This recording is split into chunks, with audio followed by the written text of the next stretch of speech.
కష్టపడండి. మీకు ఒక చిన్న ఎగ్జాంపుల్ చెప్తాను. నేను ఈ పిల్లలతో డిఎస్సి రాశాను. నా వయసు 49 సంవత్సరాలు. Model school principal state post, state లో 12వ ర్యాంక్ వచ్చింది నాకు. స్టేట్ లో పీజీటీ సోషల్ స్టడీస్ స్టేట్ లో 7th ర్యాంక్ వచ్చింది నాకు. టీజీటీ సోషల్ స్టడీస్ స్టేట్ లో 38th ర్యాంక్ వచ్చింది నాకు. సోషల్ స్టడీస్ జిల్లాలో 12వ ర్యాంక్ వచ్చింది నాకు. 4 పోస్టులు వచ్చాయి. నేను డియూ గారి దగ్గరికి వెళ్తే, మేషారు మీరు ఏ పోస్ట్కి వెళ్తారని అడిగితే నేను ఒకటే చెప్పాను, నాకు ఆల్రెడీ పోస్టులు ఉన్నాయి.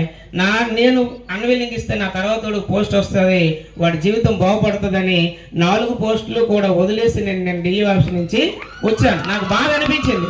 కానీ నేను ఆల్రెడీ ఒక సర్వీస్లో ఉన్నాను. నాకు భగవంతుడి దయ వల్ల ఒక జాబ్ ఉంది, ఒక ఇన్స్టిట్యూట్ ఉంది.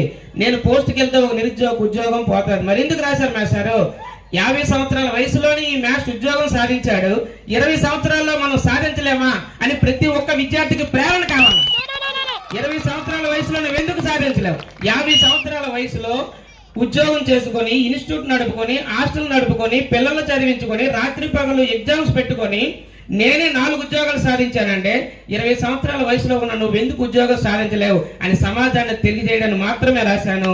ఈ రోజు నాకు సన్మానం చేసినటువంటి మన గ్రామ యూత్కి, పెద్దలకి, అలాగే గ్రామంలో ఉన్నటువంటి ప్రతి ఒక్కరికి కూడా శిరస్సు వంచి నమస్కారం చేస్తున్నాను.